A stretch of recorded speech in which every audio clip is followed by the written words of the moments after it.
How's your day been? Hell yeah.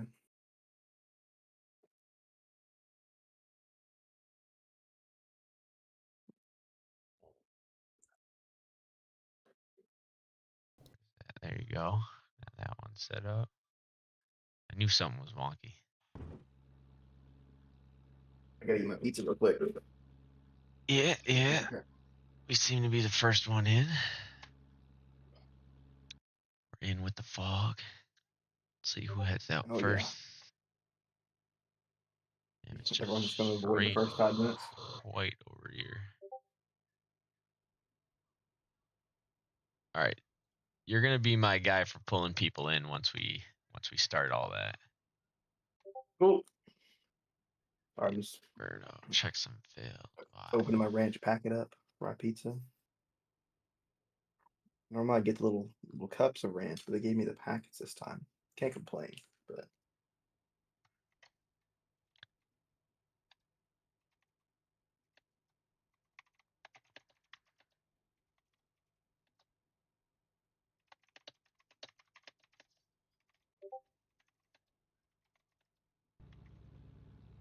I noticed someone got to check some, so I just addressed that with them quick. See if Tommy Boy ends up being our first racer to hit the track.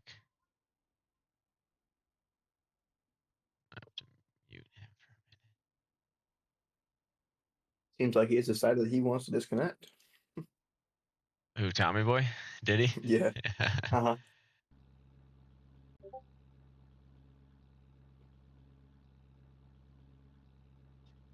All right.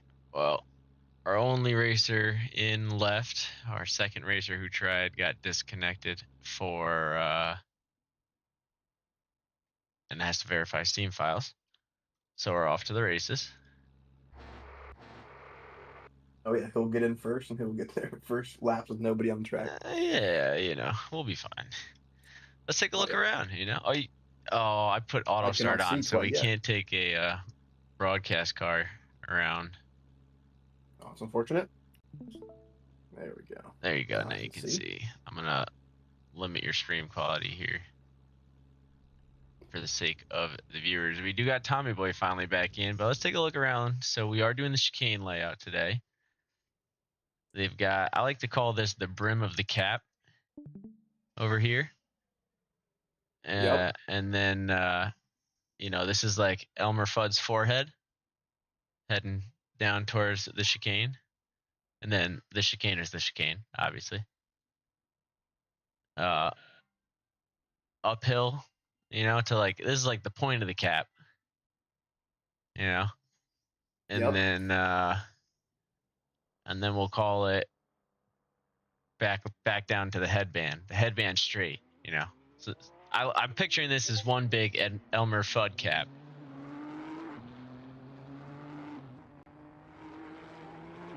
He's a very scientific track description right here. Thank you. I put a lot of thought into that. Tommy Boy, our first victim of the lime rock slipperiness. Slay 40 looks for better luck. You know what? Let's get him in here. Let's do it. I think Tommy's sitting P3 right now in the expert class. I will have to pull up my Discord. my spreadsheet here. I got mine open for easy reference right now. I'm going to switch to live timings during qual. But yeah, if you want to pull Tommy into the chat, should have the power. I think I gave you the power. I do indeed have Tommy. Tommy is going to be joining us here. I would love to know. Tommy Boy, welcome to the stream. Hey, how you guys doing? Well, the better question is, how are you doing? Sitting P3, only 2 spots away from Bot Lando, and a strong finish away from Boat. We feeling confident? I've seen you pull some good times here before. Oh yeah. I honestly not even a chance right now. I have not practiced Lime Rock enough, and pass does not bode well for me. Oh boy, what were you driving last time around? Do you remember? I believe the last time it was the BMW. Okay, so a little bit different here. It looks like you're in a car that favors long straightaways on a track that has none, so I think it'll be a little Yeah. harder for you. Do you have any strategy going into this to account for the difference between your car and this track? Honestly, I'm gonna have to run a pretty significant wing. Other than that, though, it's all gonna be in the rake, and that's what I worry about. Well, the good thing is with a track this short and lap times of only 50 seconds, there's going to be a lot of traffic, I'd imagine, even in a 20-minute race. So just be sure to keep your head on a swivel, and maybe you can use some of that to your advantage. Let's hope so. Yeah. Well, I'll let Jawa throw you back into the mix there and pick our next victim, but good Go luck. for it. Thanks, guys. Awesome, great to hear from Tommy Boy there, one of our local residents of Triple R. Yeah, absolutely. It's always nice to hear from the veterans there. We don't see too many new names popping in just yet. I think Rev174 is going to be the only one so far. Currently, these guys are up against 18-degree track temps and 3-kilometer-an-hour winds, so nothing too complicated. And For we sure, see we're seeing Slay some 40. pretty so the times don't seem to be too quick compared to what they were in practice, but that's about 2 seconds off. But other than that, we're doing pretty good. They did just get into the server, so we're definitely gonna see some better lap times as we get later into the practice. Yeah, and we do have two changes from the season. Thorn Maddox has withdrawn, as has Cheezus. They've been replaced with Zero to Hero and Zach Dickinson. Both racers will be sporting, actually, Zach will be sporting an Audi, and Zero will be sporting a Nissan GTR. So look Yeah, forward to seeing them later. Zach has been one of the guys we've seen on the grid quite a bit in the earlier season of Triple R. We haven't seen him recently, but it's good to see him back on the track. Yeah, and we didn't broadcast, or I think we were on Twitch, so those broadcasts disappear after some time. But in the original seasons, Zach Dickinson was actually one of our rookie amateur racers, I believe, constantly finding themselves with a bit of misfortune, we'll call it, as they didn't really cause a lot of incidents, but just ended up in them. And over the course of, I want to say, a season or maybe two, they really picked up the pace and have been fighting up hard with the pro and expert class. So been real fun to watch Zach's journey over the last couple seasons here. Most definitely, he definitely is one of our not the he's a quicker driver for sure.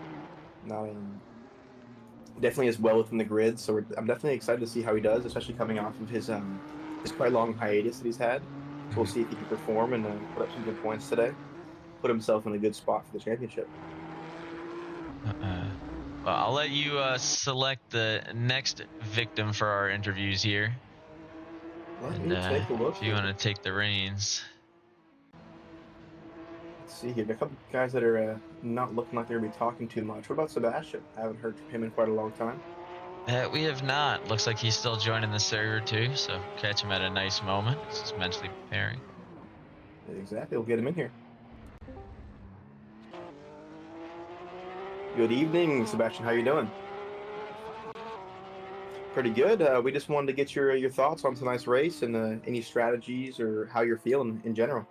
Oh my god, I will try to do my best on that track, but it's a hard one. With For the sure, if these short lap times and short straight stuff, they can be competitive and into I, these corners. I hope I will be. I hope. But yeah, Project Purple is fast. Normally, Tommy Boy is fast. So yeah, that will be a hard one, and it's a small track, so they will have a lot of lapping on the people. Most the people is slow, so we will need to pass many people. So that will be a hard thing. Most definitely. Do you have any strategies coming into this race today? Uh, like I said, do the best, but I don't know. It's It's a hard one. Yeah. I'm not sure. Try to take the first curve and be safe after. Yeah, that will be my strategy. Always a solid game plan there. We won't take up too much of your time. We'll let you get back to practice here. I know you guys only have about 35 minutes left until quali, so I'll throw you back in the chat there. And good luck to you on today's race. Hey, thank you, thank you. Have a good filming tonight. For Thank you, sure, thank we'll you. do. Thanks, bye. Awesome. We Great to hear from Sebastian there. had to go with some wide angle shots because his microphone was a little low, but hopefully the carried through the broadcast. Seb in the 99 car tonight hasn't made his way onto the track for some official laps yet. Ooh, tried to make the switch over to Slake, but we couldn't grab him. Purple, first one, looking to try and break into that 50-second marker we were seeing during some of the private practice moments. Project Purple currently finding themselves in second position to Patchy, 38 points to 35 points there. So definitely going to be a big one for Purple today. Already seems like they're on good pace, but Patchy, I believe, did have that practice in the earlier event. I'm not sure if he raced an EU or not.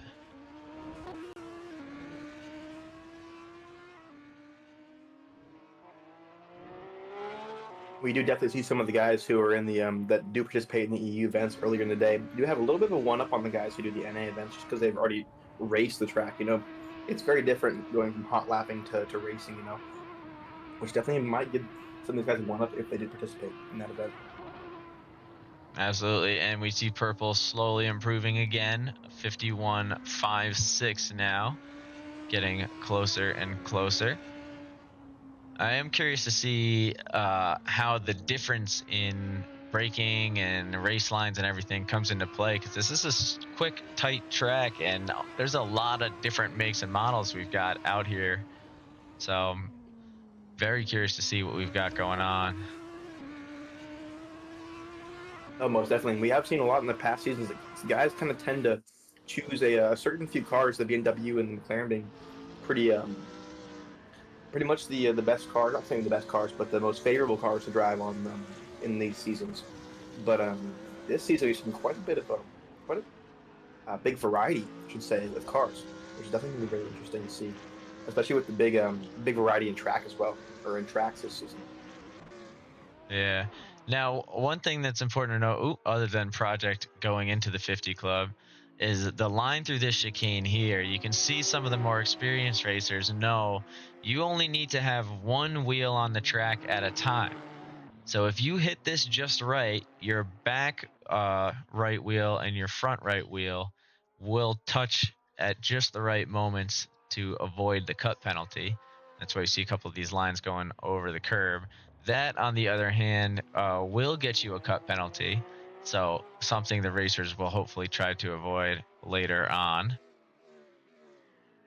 Most definitely, the chicane is always pretty fun to watch, especially how as certain drivers take it very different than others. We're seeing that Z4 they're taking quite I'm gonna say intrusive line on the track limits there, but seems to be just fine. Yeah, I think that's going to be Seb Bellew, and that is, I think, the ideal line through the chicane that we just witnessed. That's roughly what we are going to see as far as you want this to be as straight a shot as possible. So that'll be where you gain the most time. We'll try and grab on with our racer here. Bot Lando defending P2 and looking for a shot at P1 in the expert class for today's events. I haven't seen the champ arrive yet, though. Is Boat showing up for you? I have not seen Boat on the board quite yet. All right, so these guys still have a little bit of time left until practice is over. And with 50-second laps, I'm sure it gets rather tedious. So an hour of warm-up may not be necessary for some of these guys, but do see a nice little gap now, a second between Project Purple and Seb Bellew on the leaderboard, and then everybody else in the 52s for the most part beyond that. I think we're going to get some good racing today. Oh, for sure. These times are looking super, super close. As of right now, it is still early, though. We only have 10 drivers on grid, and we should expect to see about 15-ish. So definitely going to be a great race tonight. It is interesting to see that Project Purple is about a second and a half faster, or now that Sebastian has put up a new fastest lap there, it's about a little over half a second away from Project Purple, but that's not too much. As we have seen, that half a second does not mean that you are safe in that first position. Yeah, I mean, the two big areas are going to be this turn we just saw Bot Lando go through into the Samposi Straight. You can get a lot of speed into this straight as you hear that GTR topping out if you hit the right angle.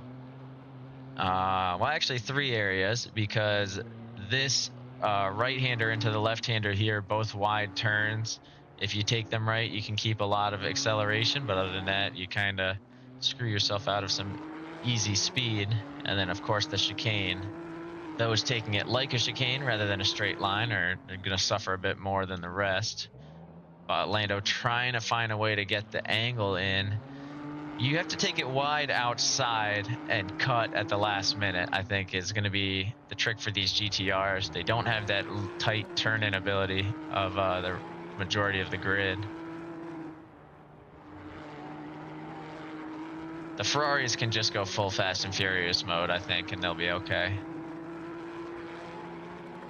Yeah, I think it'll be interesting to see how these different makes of cars handle that chicane, especially because those GTRs do have that weaker turn-in than, say, the Porsche and the Ferrari there. The Z4 seems to be the kind of middle ground that we've seen for most of these tracks, kind of going along with the McLaren as well. But then again, there are quite a few long straights where the GTRs do excel if they're running a lower downforce setup.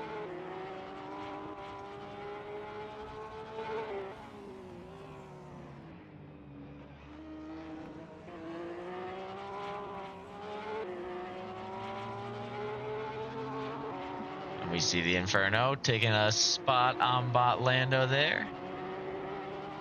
That is the one nice thing about a quick track like this, is we're going to see some interclass racing here, as some of the fastest are going to meet some of the slowest when there's not that much time to shave off.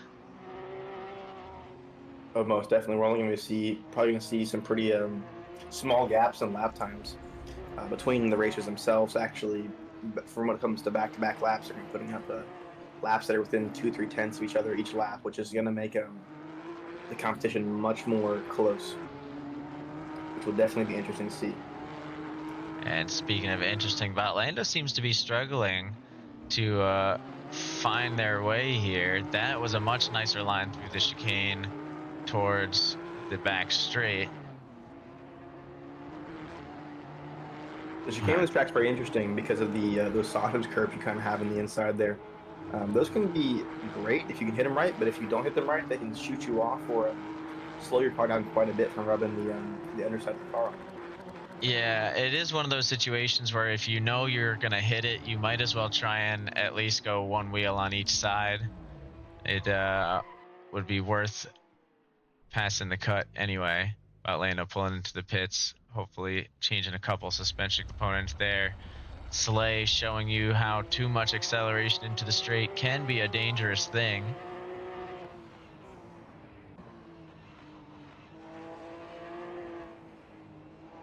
I do see now that Sebastian's put up even a better time than he did before. Within, as I say that, he puts up an even better time within 1/10 or exactly 1/10 of a second away from Project Purple, which is going to make that really interesting. I'm not sure if those two guys are in the same class or not. At the moment, I believe they are. Let me take a look. Yes, they are. Seb Bellew has missed a race so far, so it's a little hard to tell as far as the drops go where they would stand as far as the overall season, but they seem to be in relatively close competition, as Project Purple's average points currently after 4 events worth of points would be, do some math here, just shy of 9 points a race. Set value just over 9 points a race with the 2 events that he's been in. That's going to be a very interesting battle today. They are the 2 closest racers currently when it comes to times on the grid, at least in the top 5, that is. Yeah, these GTRs are struggling. Mm-hmm. Oh, for sure, most definitely. I will say the reverse grid is going to be super interesting this race because of how close it is as of right now. We're within 3 seconds or less than 3 seconds of each other, about 2.5 seconds between the entire grid. As we do see another racer join, that being the number 13 Hunter, joining us this evening. But yeah, this reverse grid is going to be super tight, especially with most of our reverse grids. The lap times have been more spread out and they've been longer tracks, so allowing those racers to kind of make a gap between each other. But I don't think that's going to be the case for this race. Now I am going to just take a minute to add the scroll bar. Just to add the manufacturer cup standings to the scroll bar here. I think that'll help us out.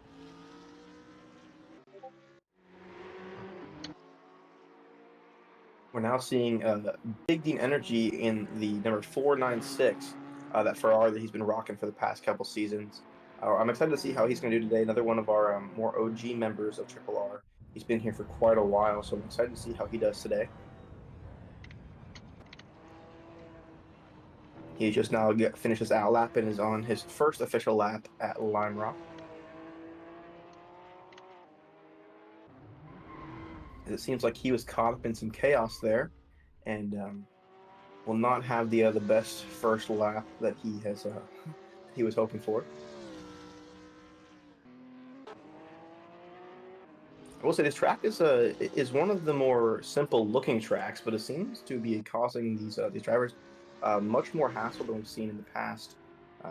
With this being a really fast track for the most part, it's definitely going to be interesting to see how they choose to overtake and where they do, especially because there's no super heavy braking besides about T1 and that chicane.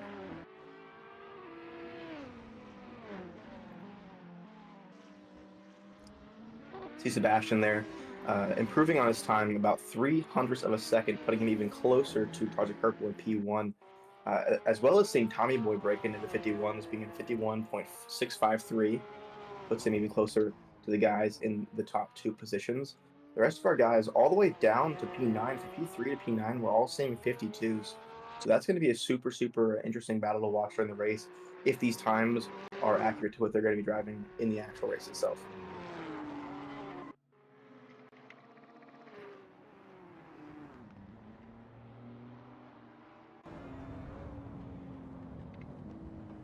This grid definitely does, or this track definitely looks pretty full, especially with these 12 drivers here. We're hoping to see a few more, but it's going to get more and more packed as the night goes on.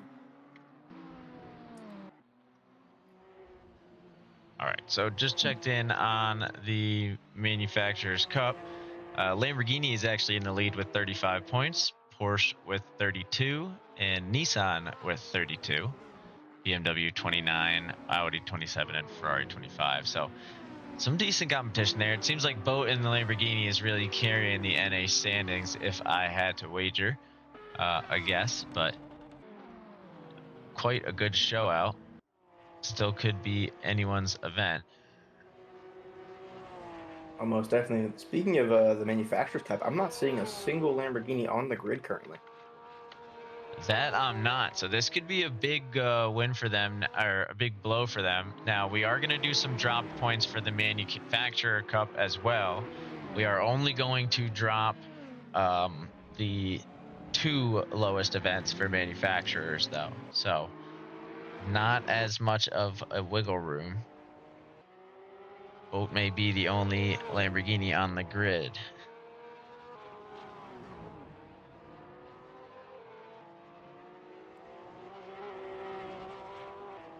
We're now seeing another Porsche 911 join us on the grid today. That's going to be speed bump driving in the number 3 car.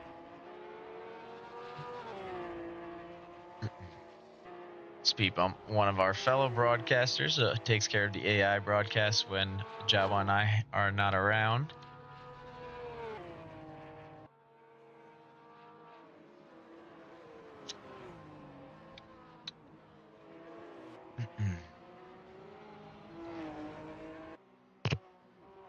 Speed Bump actually checked into the stream because they thought they missed the event at one point today. I don't know if I told you about that. Tommy Boy finding his way into the 51.6 with the GTR. So that bodes pretty well. Most definitely, our GTR seemed to be the the most struggling car here on this circuit today. We're seeing Botlando having a little spin there.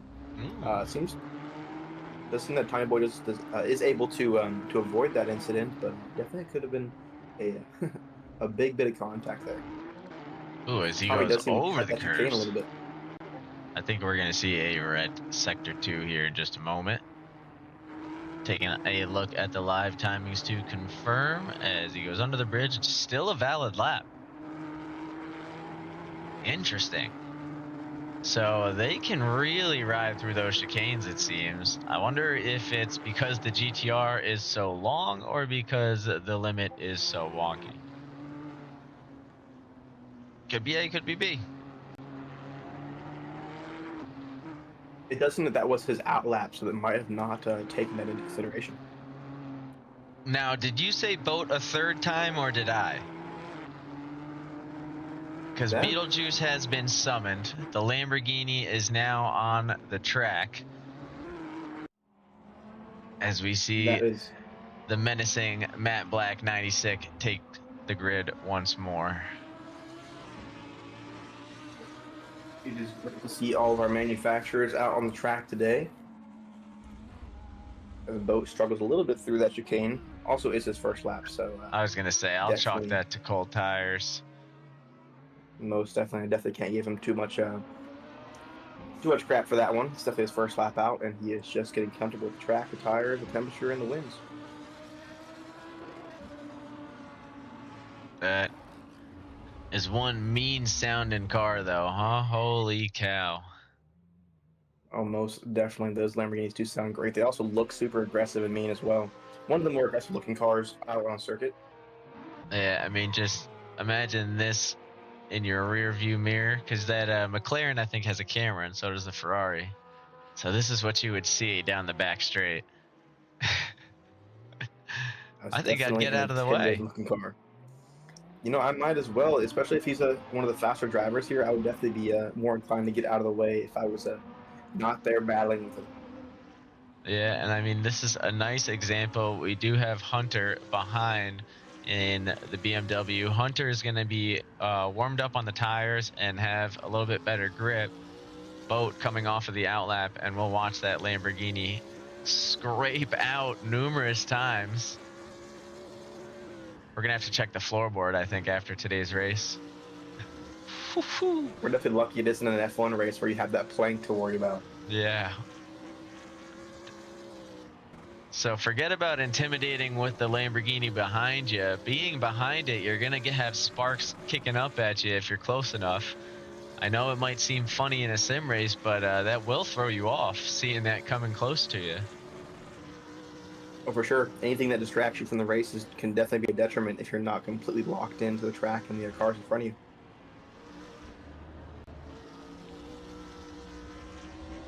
We do see Rev going for the rejoin behind Hunter, hoping to find a little bit of speed from their fellow BMW. I do see that Purple has increased or decreased his time to a 50.89, so a slight improvement there on his previous best.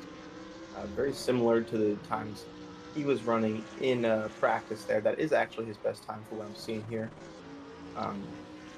Sebastian running super consistent within about a tenth of his best throughout this practice session.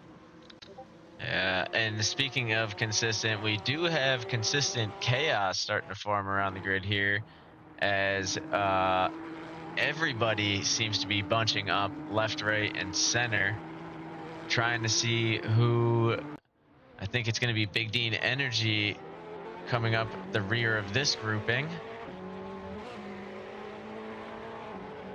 But this is exactly what we were expecting to see. Even as people try and give each other space, the grid is still pretty close together. Everyone's going to have a buddy to fight with for the remainder of practice. And I'm guessing qualifying, they're going to have to be real strategic with where they come out and who they let get in front of them. Oh, for sure. We're now seeing the speed bump has put up a 51.29, putting himself into P3 and bumping Tommy Boy out of that podium. Yep, and Boat wedges his way into the top 5 as you say that. So definitely a battle forming in the 51s. Who is going to be the first to join Project Purple, though, in the 50s? That's what we are waiting to see. Boat did have 2 green sectors on that last lap, but no purples yet. That's going to be the key moment. I will say this grid is definitely shrinking in when it comes to times. There, we're within 2 seconds, pretty much around the entire grid, which is very impressive for these guys. Those 2 seconds is not a lot when it comes to a race. One single mishap, a slight spin, or even just a loss of traction can lose you 2 seconds on this track. So definitely going to be interesting see how the actual race goes itself, with how tight the grid is right now. Absolutely. We do have 75 laps on the board from Project Purple since the European race this afternoon. So I think Project's going to start to get into the mental state for qual, let some of this traffic go by and see what some of his opponents have to offer. I think with this many on the grid, I think it's about time we bring in another interview if you want to grab a willing or unwilling candidate. Who are you thinking? We have quite a few different guys here. I don't know who's there, but I'd say if Speed Bump's there, that could be a good one, as he'll be a late entry into some of these fights. Yeah, let's grab him here and see what he thinks into this race. Speed, how you doing? He might be muted. Speed notorious for muting himself and not knowing he's muted. But yeah, sorry about that. Thank you. You're good. So big race today. You're looking pretty good here. This is your first one of season 5, is that correct?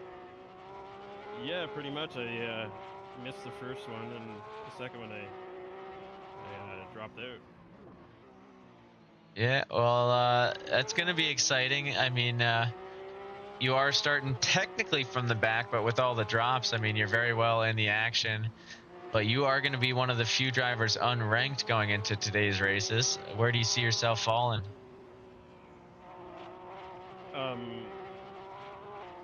Like towards the end, I should be like towards the top of the grid here. Is there anyone that you would consider a direct rival or anything of the sort? No, I mean, like, Boat's going to be probably one of the guys that I'm going to have to watch, and Tommy. Sebastian looks like he's doing pretty good there today as well, and Project's got some decent times. Now, have you been keeping an eye on the Manufacturers Cup at all? You guys are doing pretty well with only the Lamborghini to beat, but tied with the GTRs. So if you find yourself in a bit of a spot and you've got Patchy in front of you and Tommy Boy behind you, what's your game plan? Well, I'm going to let the Porsche pass. All right, we love to hear it. So I like that mentality. Jawa, if you want to throw him back so he can focus on getting some of these laps in, and Speed, I hope to see you up with the experts for the rest of the season here. Oh yeah, that shouldn't be a problem. Love it, love it.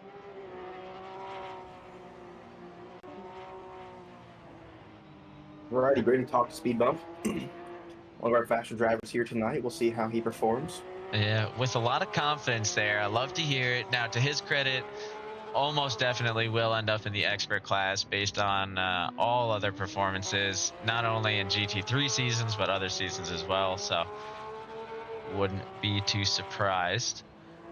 But it'll definitely be interesting, as Speed and Tommy have had a bit of a mini rivalry across the seasons.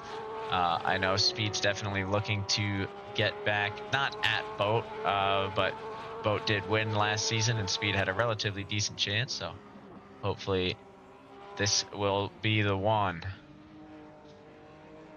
Well, for sure, we love to see a little bit of rivalry on the grid. All in good fun, though. Yeah, as is is the moral for Triple R servers. Now, it does seem that we have quite a few guys in the pits currently coming down to these last 10 minutes of practice. Lots of these guys are making last-minute changes to their setups, which will be very interesting to see during quality. Now, if you're in the GT3 season, what are you taking? You know, I definitely mean manufacturer-wise, or my bets on who's going to take the win home tonight. Manufacturer-wise, what are you personally driving? You know, I did drive the BMW Z4 GT3 for one of our previous seasons and felt really confident with that car. But I will say I do feel that the McLaren is kind of my my forte. The more I've driven it, it is quick around corners and it's a little bit more snappy, like I'm used to. You know, I prefer a snappier car than most. I hate the understeer of the GTR and other cars that are similar. I will say the Ferraris is up there as well, but I think overall I'd definitely take the McLaren. Yeah, I was using the Z4 for most of the seasons here, and it is one of my more favored cars. The McLaren is not allowed in the top class of the GT3 seasons, so I'd imagine that's why most people stayed clear of it in hopes that they would end up in that top class, and just wanted to make sure that they didn't have to change cars mid-season if they were promoted through any rankings. Have you tried the Audi at all? I did run a season with that one personally. Yeah, so I've done some practice laps with it, but it's a little bit of a longer car for me. That wheelbase is a little bit longer than I'm used to when it comes to GT3. That being said, I do drive a lot of my main car to drive is normally the LMPs and LMDHs, and those cars are objectively much longer than the GT3 themselves. So I don't mind it too much, but I just don't seem to be as consistent with it. Fair enough. I mean, everyone's got their specialties there. Shining example would be Josh Fulton, our Techly co-host there. He is very, very good with pretty much anything that's got heavy aerodynamic open wheels. But the man does not love himself some MX-5s like the rest of our cult here. For sure, it's definitely hard to go from one of the highest downforce cars, that being the F1 car, to a car that's completely opposite that drives like a complete tank. Josh says he loves him. The R8 is going to be his bet. So see, there you go. He's on Team Audi. Hey, fair enough. I would imagine, though, that McLaren, I think, is the highest downforce car of the GT3s, so that could be part of the reason why you feel so comfortable with it. For sure. I mean, definitely being in the LMP background, it definitely would make me feel more comfortable in that car. But then again, I do think the GT3 cars are pretty well balanced together, and they all drive, I'm going to say, somewhat similarly. But when it comes to other cars, they have the tightest grouping of driving styles for sure. Yeah, absolutely. They've got all their different weaknesses and strengths, but they balance out throughout the different tracks of the seasons. And that is partly why we choose the seasons the way we do. We know some will be short, tight corner tracks to give cars like the Audi and the Z4 a good chance. Others will feature long straights to give the GTRs and the Ferraris a chance. And the Porsche will just always have a good chance wherever it goes, because that thing is a menace. Most definitely. I will say that this grid, when it comes to the manufacturers, they are pretty split. We're not seeing too much of a general domination from either of the manufacturers currently in this practice session. We'll have to see what happens with qualifying and the race as well, but I'm very happy to see the kind of spread that we have right now.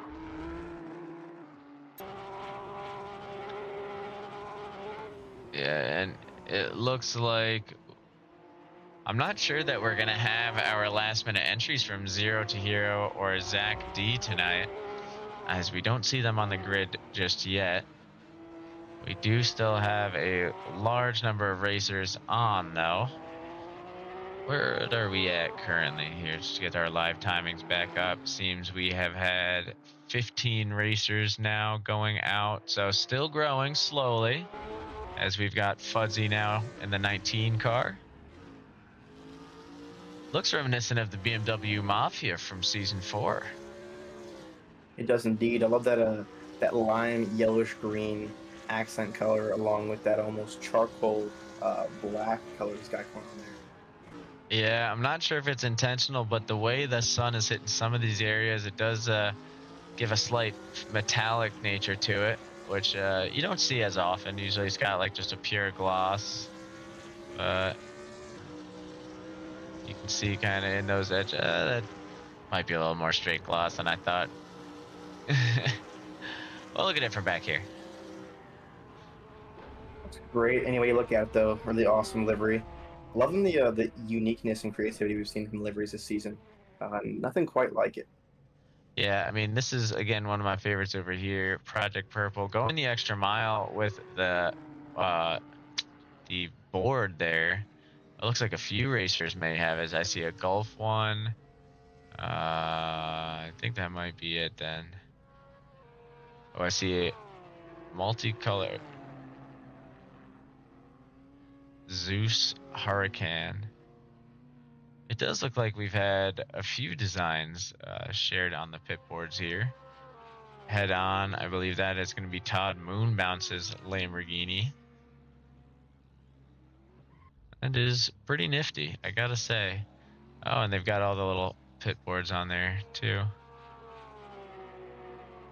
Quite the cool design that some of these racers have come up with this season.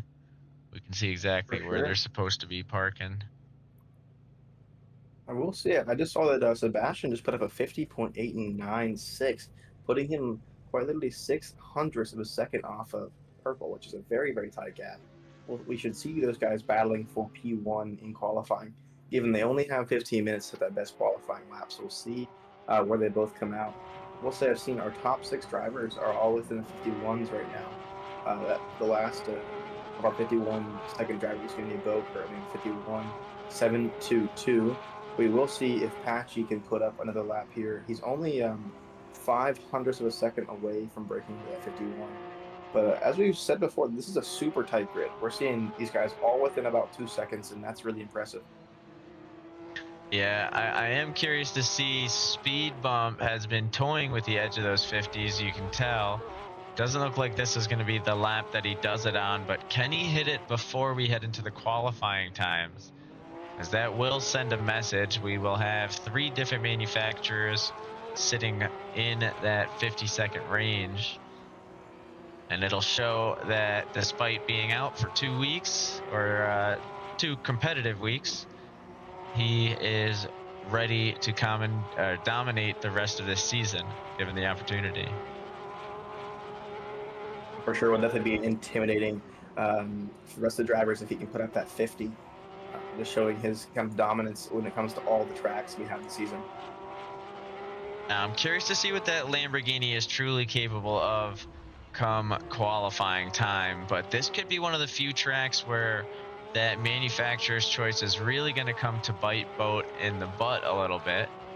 Having a great start with the first 2 tracks, this could be the beginning of a tricky experience. And taking a look at what we've got coming, we do go to Klein Nords at our next competitive week for a longer race. Then Hungaroring for another long race after that.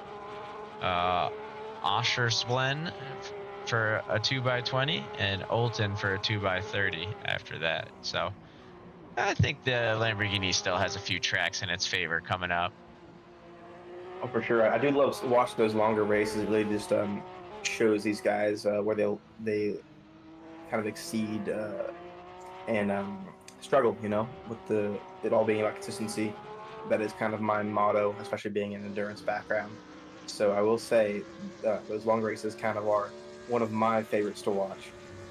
Yeah, absolutely. I mean, I love a good hot lap, but there comes a time when you need to turn the delta off and just stay on the track and do what you can do without pushing too hard, and not necessarily pushing the car too hard, but without pushing yourself too hard. Oh, for sure. I mean, you don't want to overdrive the car, but you also don't want to wear yourself out too early. That comes down to setup too. Having a car that's easy to drive around the track consistently is much better than having a car you're fighting with it just pushing 2 or 3 tenths faster, in my opinion. Yeah, absolutely. And you can see Seb cutting a little bit there. I'm not sure to what degree. Fuzzy going to break off to give Seb a nice clean attempt at a hot lap, but I don't think there's enough time to gain on this final turn. there is not. It's going to be a quick overtime, I would imagine. So we'll try and see who heads across the line to set some hot laps here. But I think practice is going to wrap up roughly what we're looking at now. Big Dean Energy was the only one with a green sector. The Inferno on an out lap also has a green sector, but doesn't seem like they'll be able to make use of these final few minutes. So the track seems to be what it is heading into this qualifying session. For sure, we're seeing Fudzy here, one of the later joins to this this session here, just kind of finding his way through the track and finding that fastest line through a lot of different sectors. You a betting man, Java? I can be. So, if you were a betting man, who? Actually, no. Let's make it easier. Let's increase the odds here. What manufacturer is gonna cause the pileup leading into the chicane? Oh, that's a real good question. You know, I'm gonna go. Keep in That's a real good mind, there's a question. big runoff, so there is a chance that someone is smart enough to avoid causing the chaos and go around. So my implication here is there will be two cars that could cause it, but one of them will be smart enough to go around. I You know, purely hypotheticals here, but who's it gonna be? I'm gonna go with Porsche here. That's just kind of what I'm feeling today. It feels like it's gonna be a Porsche incident You're feeling Porsche incident today? for sure. How many Lamborghinis we got? Only currently have one Lamborghini on the track, so that it's definitely a low probability, but definitely possible.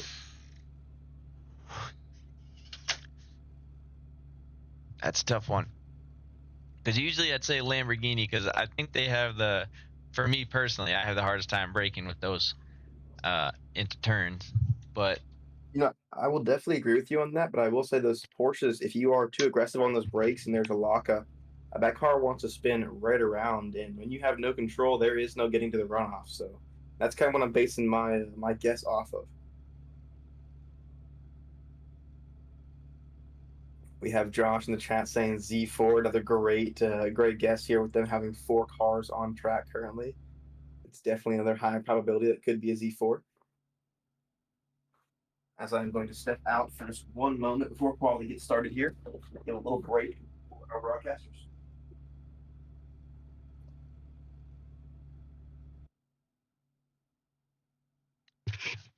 speed bump is saying Porsche is sketchy.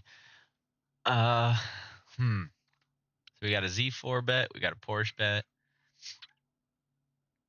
You know what? I'm gonna switch my vote. Big Dean Energy in the Ferrari. That's my new bet, my new horse. Looks like we've got 21-degree track temps, 14-kilometer-an-hour wind this time, and of course, now that the wind's in play is when I'll realize that we haven't rotated our track map. So just in time to confuse anyone who's been watching up to this point, I'm gonna switch the view. But speaking of views, let's take a look at our grid here. We've got Project Purple, first one out on it, but a lot of people still in the pits. I think we see some people leaving and coming back as well. So going to get some fresh perspective and fresh connection there. 9 racers on as Project Purple already starting to come around for a hot lap. So anyone leaving the pit late is going to have to take that into consideration. Patchy saying the 911 is a nightmare. Sounds like we've got a little bit of regret in the choice. I've been there myself, but powering through to finish the season, which we love to see. Project Purple with a huge turn into Big Bend, aptly named, as we work our way into the chunk of Elmer Fudd's cap.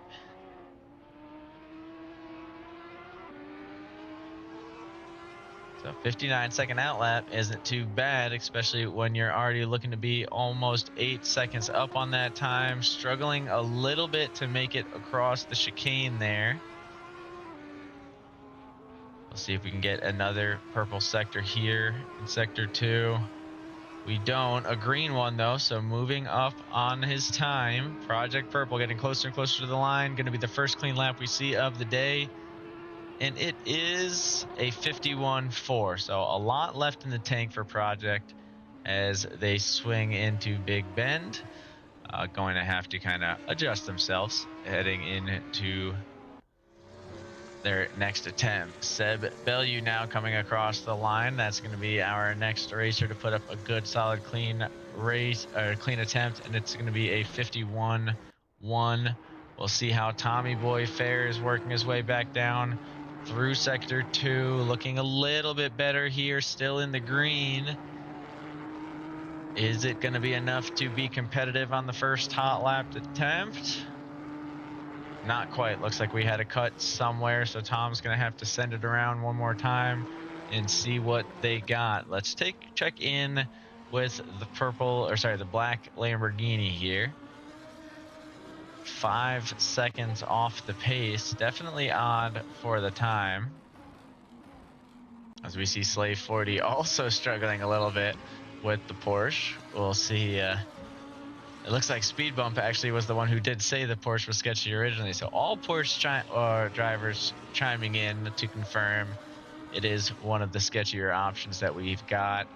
I do appreciate the honesty, boys, and appreciate you powering through on the season so far. The Inferno in P10 with a 53. Ooh, and Boat of 50.69. Now, huge went down the back straight. I don't know if that's going to play a role into some of these times we see, but that's purple sector 1 and 2 from Boat.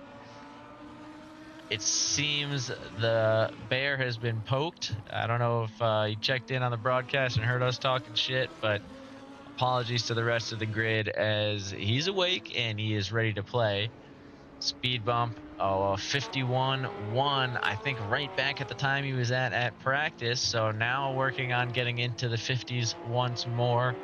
That Gulf Porsche looking absolutely spectacular down the no-name straight.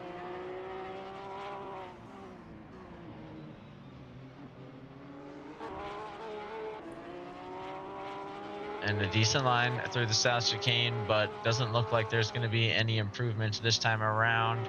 They can get themselves close enough to Lando. They might at least be able to catch some sort of a draft here. But it looks like there are other plans afoot. Let's see who we've got coming across the line here. That's going to be Rev in P5 now with a 55.6. It's very odd not to have any minutes in the lap time. And most definitely, this grid is still tight as of right now. We only have a couple drivers that haven't set an actual time. But, I mean, we're still within about 2 or 3 seconds throughout the entire grid, which is very good to see, especially when we have 16 guys. I will say we do have Diaz who just joined us late with about 10 minutes left in qualifying. We do see Rev has a little cut there on the chicane. I think he's going to have a invalid lap there.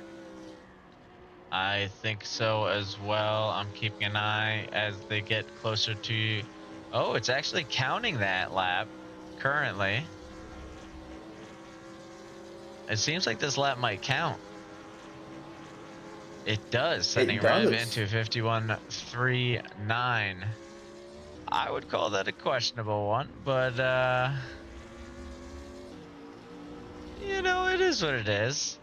Rev flashing lights to let the driver in front know to stop spinning out of control, because he's coming. Not sure what else those lights could have been for. For sure, I'm what you would call a certified flasher, so I definitely understand what he is doing there. I do love my flasher button for sure, so can't hate on it too much. Well, I do see that we're having a lot of these guys getting backed up by slower traffic here. We did expect, especially because of how small this track is. So we're not seeing as many fast times for some of the guys up front there. We're still seeing Project Purple still in P5. Hasn't been able to get back to the time he had in practice. We'll see if he's able to break into that 50 mark again. Yeah, I mean, definitely seems to be struggling to get there. I'm not sure how much traffic is coming into play, but I would imagine to an extent. Although already a few seconds down, looks like It's going to try and let up and create a little bit of a gap to the car in front. I think that's going to be Seb Bellew in the BMW.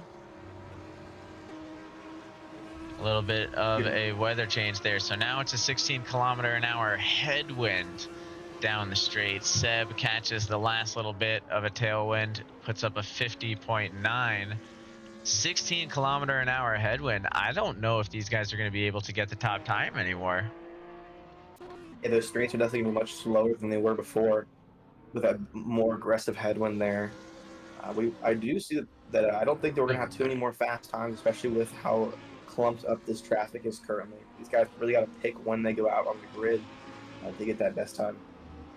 Yeah, and what they need to take into account is their outlap. They want to kind of try to place themselves in the middle of a gap rather than at the back of a gap. That way it discourages someone from coming out onto the grid and taking up the space in front of them, then drop back towards the guy behind at the last minute to make sure they've got the maximum space in front. Most definitely, you want to have it just close enough where someone isn't tempted to kind of make that cut in front of you there. You know, it looks like Boat's actually finding a little bit more speed down the straightaway, so I don't think this wind is really going to hurt as much as I was thinking, as Boat puts up a 50.62.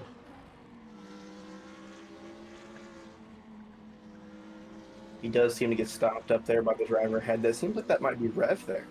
That is going to be white Rev. And orange car.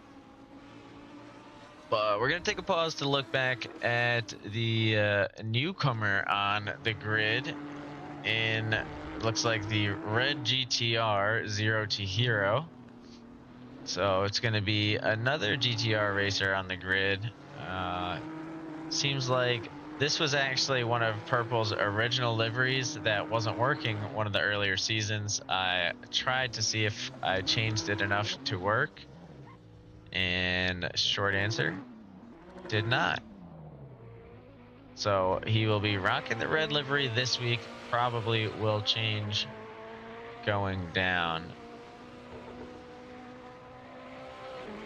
Josh is saying we're going to get a little bit more ground effect from the headwind on the Lambo. It could be helping it out even. This is one scarlet red Ferrari, man. Look at that. Woo! And so is that GTR that nearly pulls out in front of it. We are down for the last 5 minutes here in qualifying. So these guys only have about 4 or 5 more laps left of clean driving to get their lap, and that is if they're starting from the pits. We should have a slight overtime. Ooh, as I say that, we're seeing Miguel have a slight spin into the inside wall there on the no-name straight. Let's check in with Slay in the Paper Cup Porsche. I don't really know how else to describe it. This is a big, big traffic jam. I was gonna say, at this point, I would slow off, let a lot of these guys go. I would even let this guy behind go, whoever's coming up on a hot lap. I think that's gonna be Patchy flying by, currently in P9, so a bit of an underperformance currently for Patchy. Usually sitting a little bit closer to, if not in the top 5. Boat saying Lambo rear tires are dying. Although he is on softs, so might switch to mediums for the race itself. I think even the BMWs may get a good workout on the soft tires for this type of a race.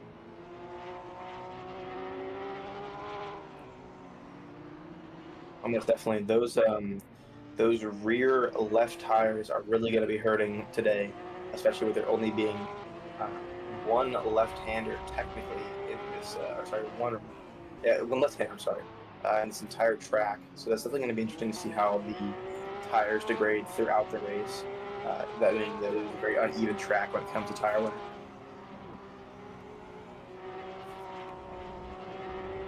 Yeah, and hopefully these guys have started to account for that within their setups and given themselves a little bit more wiggle room, as we see the Paper Cup Porsche knocking a little bit of time off. Not enough to gain any positions to the latecomer 0 to Hero, already in P12 in that GTR. Zero is putting on quite a show over in the EU side of things. Currently sitting, let me double check here. P2 in the amateur class. We'll take a peek and see where they end up after results are calculated for today's events. So that is not including their performance today.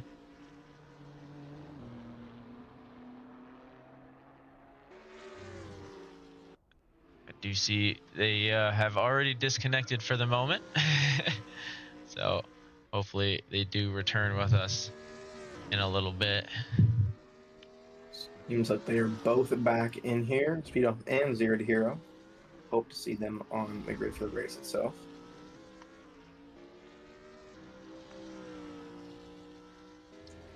I will say, very interesting to see that Purple hasn't put up his 50s. He's still about half a second off his time there in practice. So curious to see if he was, if he's just not feeling confident with his current weather change, or if it's the traffic he's dealing with. I think the traffic is definitely hitting a little bit. Every time I see him to peek over at the live timings, he's got a car at least near him.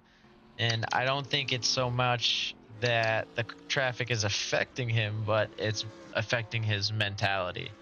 I think he's trying to figure out where to leave space, where to attack, and he's focusing more on that than he's able to on his lap. But once the race gets going, we'll see where that pace falls into play, because we did see a few consistent times in the 50s during practice. Most definitely, he was one of the fastest drivers in the practice session. So definitely curious to see if he can break past that P5 position here in qualifying. With only a minute and 10 seconds left here, they should get about 2 more laps in if they're quick enough. The overtime isn't going to be super long for this track because these lap times are only about 50 seconds long. Now, board with Sebastian. Up about 3.5 tenths on this time. We'll see if he's able to maintain that here. Down that final straight, still about 3.35 seconds up. It doesn't seem like that lap counted. I might have been wrong, but I don't see that lap counting. I see it in the red. So that typically does mean there was a cut somewhere. Now on board with Zero to Hero in that sitting at 52.396 and P12 just in front of Slay. As he does that, he does put up a 51.886, putting him up into P10, which is a great place to be, especially on this track, trying to avoid the early shenanigans through T1 and the first couple corners there. So Botlando racing around to try and make it back in time to squeeze a lap in for overtime.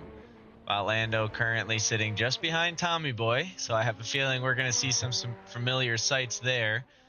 Project Purple, though, still struggling a little bit to get that time. He is on an overtime lap. He's got the pace now to make a little bit of an improvement. Some traffic ahead, but not much. Can he hang on? I think he's got the cut. Either way, he is down on his delta, so he will not be setting the fastest lap as of right now. It does look like he's just going to be set where he is currently in P5, unless he can make a ton of time up in this last corner. Which he is not able to. Consistent lap. Looks like another one. 51.4 again.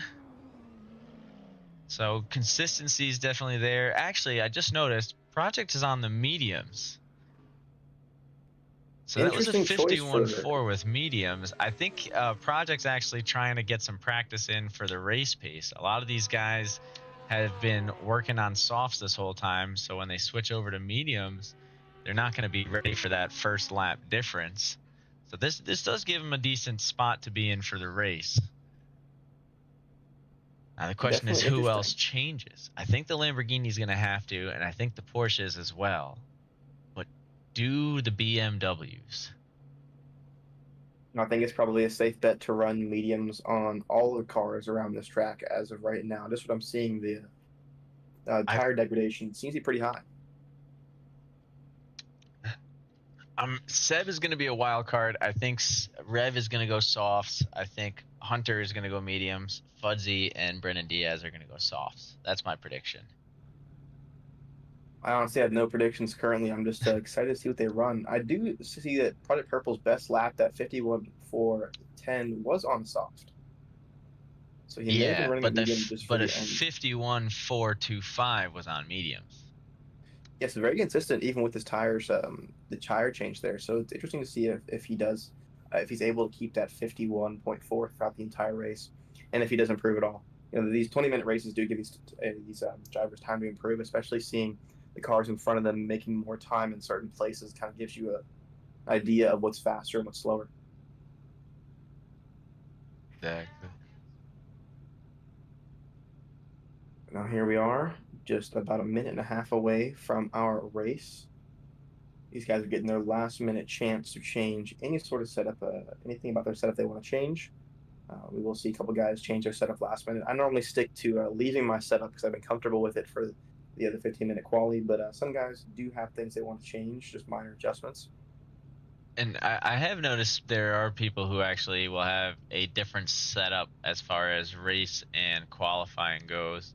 And it's just little things as far as their qualifying setup ends up being a little bit more on edge, and you can ride the edge of the car and edge of the track a little bit more versus the race pace ones. Um, Force you into a little bit more consistency, even at the cost of a few seconds here or there. So a lot of things these guys take into account heading into these final moments. But looking at the grid, we've got Boat, Sebelu, Speed Bump, Rev, Project Purple, Tommy Boy, Bot Lando, Big Dean, Patchy, Zero, Hunter, Bullet, Slay, Miguel Cesarone, The Inferno, Fudzy, and Brendan Diaz getting ready to start off week 3. So we actually got a lot of season left. Most definitely, those off weeks definitely give these guys time to practice, and we are seeing the lights go on now. 10 seconds until the flag drops, and we are underway for this 20-minute race here at Lime Rock. And we do see Speed Bump is going to go on the softs in the Porsche, as is Boat in the Lambo. So definitely a few unexpected tire choices here. We'll stick with the grid into Big Bend, but I don't anticipate too much chaos here, as everybody is able to leave plenty of space for one another.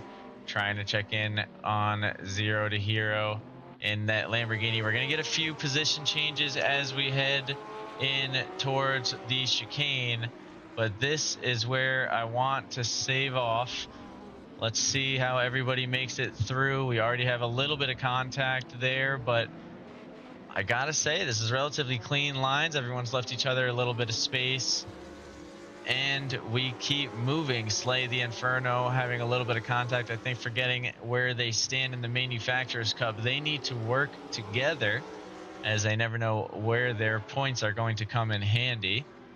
Boat still with a nice lead up front as Seb and Speed Bump take to battling behind. We do see a little bit of side-by-side action going on as Patchy, taking the long way around, is going to get ahead of Zero to Hero, but is now P8 to Bot Lando. So we got a nice grid forming up here. A bit of action as Bot Lando starts to actually stray away from it. Ooh, we're going to see if we can just grab Patchy real quick and watch from there. Looks like Miguel going for a pass on Hunter in the back, does manage to pull it off and try and work his way up a little bit further. And we see another pass as Big Dean Energy spins. It's going to cause a crash between both Ferraris. Dangerous for their points, as they need to get ahead of quite a few cars still. That's going to be a big incident for both of them, let alone the Manufacturers Cup. That is a really early big bit of contact there. We'll see if they're able to come back from that throughout this 20-minute race. But these are sprint races, so you only have about 20 minutes to make it back to where you were. So being consistent and being safe is one of the biggest things here.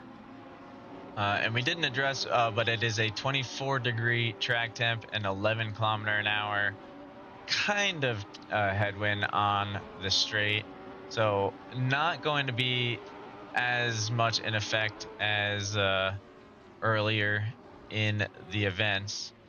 We're going to pause here and just take a look as the grid comes all the way around. We're seeing now these racers start to build gaps in between their the car in front and behind them. We do still have quite a few close battles here as we're coming towards the back end of the grid. I was just thinking that it looks like Miguel is not giving up in the Scarlet Red, as he is already starting to get closer and closer to a new grouping in front. That will be the battle for P12. Fudzy getting real close and comfortable with the Inferno. We're going to jump up just a little bit. We'll wait for Miguel to catch up before switching back to his point of view. But these guys are certainly close. Fudzy going to look for an opportunity probably around the turn. I was going to say turn into the straight, but Fudzy taking it wide is going to lose a little bit of speed. And regains it with ease. So they go for the side-by-side action. Oops, sorry. Oh, I didn't mean to cut you off. I was saying the exact same thing there.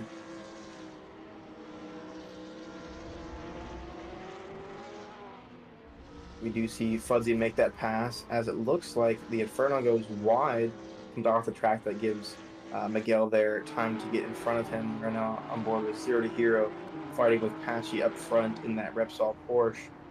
They have been pretty close this race. We'll see if they have some more decent battles throughout the rest of the race. Yeah, absolutely. Zero's moved up a couple of times, but hasn't really had the opportunity to make the move. Looks like might finally find his chance here, but ends up early on the brakes. It looks like Zero's playing a bit of a preservation game at the moment, as opposed to taking this opportunity. I think he's trying to get up to Bot Lando and the pack in front. Speaking of the pack in front, though, Tommy Boy going for a side-by-side action into one hell of a spot with Project Purple is going to cost both of them time, as they're now 3 seconds away from the action in front. Tommy Boy still within a second, though, going to have to push hard to get back up to the Audi. We'll switch back to the other GTR, also looking for moves. So these GTRs are playing aggressive today. They're in it for the positions. It seems that Zero has a great run down the straight as Patchy goes to defend. We'll see who breaks later, as Patchy does seem to be pretty beat into this corner. But Zero here gives him the room, doesn't close the door, and decide it might go for a switchback here. Doesn't seem like he's going to get it, as Patchy kind of spins there and goes into the inside barrier almost of the that first right-hander to start out his lap. Yeah, certainly avoids the contact with the barrier. Is going to find himself P11, but at least still in striking distance of getting back into the top 10, so that will be his focus. That does separate the rest of the grid a little bit more. So heading into the 14th minute of the, or sorry, the 6th minute of the race, we've got Tommy Boy trying to chase down Project again. This GTR is pretty quick, but at least the Audi also has some pace, so I don't think he's going to get a move off of speed alone. He's going to have to go for some late braking, as it looks like he did through Big Bend. The Battle of the Blue is starting to swing towards the GTR, as he's definitely applying the pressure through the left-hander and going for the swing through the right-hander. Now, hopefully he's learned his lesson about going side-by-side through the chicane. We'll see if he bides his time and looks for it through the exit.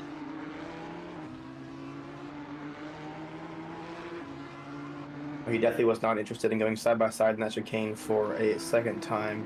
He is staying well within that draft range of Project Purple in the Audi in front.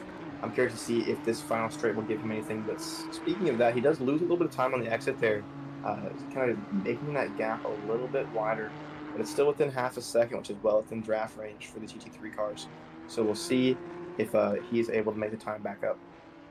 Yeah, it looks like he definitely had a chance, but just wasn't able to make the most of it. I think you're right about a small slip up into that starting straight. Speaking of chances, looks like the Inferno is going to get one, as flies through its speed towards the inside of Big Bend. But that Ferrari has quite the grip around the outside, so the Inferno's going to have to look for another chance. We do see Lando moving up on Rev in the BMW, as well as Tommy Boy still looking for his chance in front. Oh, and Boat must have had a spin. Boat goes back. Speed Bump moves up front. Seb moves up front. Boat still falling further and further back from the pack. Loses a position. Apache now Tommy Boy. Must have been a huge spin. Looks like going into the straight as he finds himself just 0.2 seconds ahead of Rev. It looks like might have even slowed down Rev to the point where we've got some chaos. So we're going to bounce over to this as I'm not seeing the Inferno get that opportunity just yet. Boat now has a little bit of ways to climb. 3 seconds to Tommy Boy in front, then an additional 7 seconds to the leader after that. Tommy Boy getting closer and closer to Apache again. It's like these guys know when they lose the spotlight and they try and strike again, you know? Oh, for sure. I mean, it's always a constant battle in these races. It is disappointing to see Boat fall down to P5, but I think he's got plenty of time with over half the race left to claw himself back up to the P1 position. It's going to be definitely a hard one. But as I say that, Tommy Boy is looking for a move on the outside. Project Purple. Purple almost comes wide and hits Tommy Boy, but they seem to avoid the contact. Doesn't seem like Tommy has the drive out of this corner and looks to take the ideal line from Project Purple. As he does and starts to build a slight gap there, being 0.6 seconds already. Yeah, and I think that is going to seal the position for Tommy Boy. We did just have a pass on Bullet as Hunter goes wide. Bullet tries to regain at least enough control to stay out of harm's way. It's going to be an interesting re-entry here as Miguel's going to have to go around the long way, but manages to pull it off as they keep it moving. Project Purple still looking for another chance at Tommy Boy. He's not going to give up this position easily, so these guys are going to have to fight it out a little bit more. I think it is going to be another few turns, though, before Project gets that fighting chance he's looking for. On the other hand, Patchy in the Porsche is going to have a little bit more acceleration and top speed than the BMW. Slap a draft on that, and you've got a pass heading into Big Bend. Patchy now a little bit safer into the top 10, trying to leave Hunter out as bait for Slay, the fellow Porsche teammate behind. I will say those Ferraris definitely are struggling a little bit right now after that big bit of contact earlier in the race. It does seem like Miguel has made back a couple positions, but it does seem like Big Game Energy is still struggling to find his pace after that big hit there on being that straight. I will say he did take the brunt of the hit there, being completely sideswiped. So we'll see. He might actually have suspension damage that might be affecting his overall driving. So we'll see. I do see Bullet going down to P16 there. He may have lost another position. Yeah, definitely looks like Bullet, I think, went off the track there, lost the position and had to let some of the lap traffic through. We're going to let Project Purple go by so we can grab onto Boat's perspective, because Boat has joined the party already. Like I said, now they've still got about 10 seconds to the lead cars in front, so Boat's going to be trying to make his way through as quick as possible. That is a nice, healthy gap with a lot of clean air once they make it past Bullet, who's found himself spun out, locking in P16 for the moment, though. We'll see if Brennan Diaz rejoins the grid at any point. Purple there trying to break the slipstream there to Boat behind him. You know, if I was Purple there, knowing that Boat is running a little bit faster times, I wouldn't try and fight that too much, especially considering he's still trying to fight with Tommy up ahead. That's just my perspective on things. Yeah, I mean, I definitely wouldn't be looking to fight too much. We have seen Purple put up those 50-second lap times, but right now might not be the time to push that fight. Currently, Boat's fastest lap is a 50.7 as opposed to Project's 51.2. So not crazy, but a big enough gap to where I might just give him a little draft and work it through. That being said, Boat does still have to earn it. At this point, Project would have to come off the gas to let it happen. He was attempting to break that slipstream again. I'm not sure if Boat is within slipstream range anymore at that distance. I think he's not leaving anything to chance. Oh, for sure. Definitely not. I will say we haven't talked much about Speed Bump here in the later bit of this race. He's put up a 50.847 and has been pretty consistent throughout this entire race. I do say that as he did lose quite a bit of time there to Seb behind him, now within a second. So that may be a good race there. As we see Boat going for the dive on the Wow. chicane there, doesn't make it nice and clean. Purple gives him the room there, which is a pretty respectable thing to do in that situation. That was impressive, though, the control that Boat has over that Lamborghini. I was for sure thought we were going to see a few on the grass, but managed to hang on and carry it through. Now has a little bit less time between himself and the leaders, as I think Speed Bump is starting to fall back towards Seb a little bit. The soft tires on that Porsche are definitely going to start to get worn out as we're now 14 minutes into the race, or nearing that point. 15 laps in this 24-degree weather is going to put some pain on the tires. Well, for sure. I mean, if I was Speed Bump here, I would be fighting and just to get as far away as possible from Sebastian behind him. I will say they do have a good 7-second gap to P3, so that it wouldn't be too big of a deal if they had somewhat of a battle towards the end of this race. So they can definitely just keep driving this as they have been. Oh, Tommy Boy has a crash with the environment.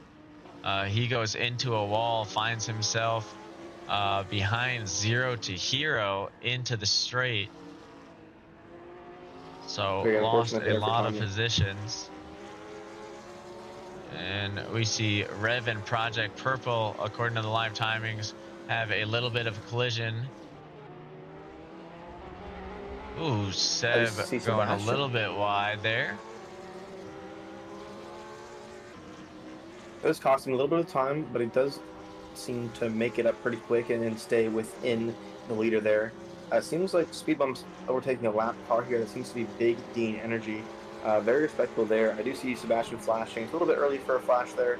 In my opinion, not too much he can do from that distance. But just kind of let him know he's there.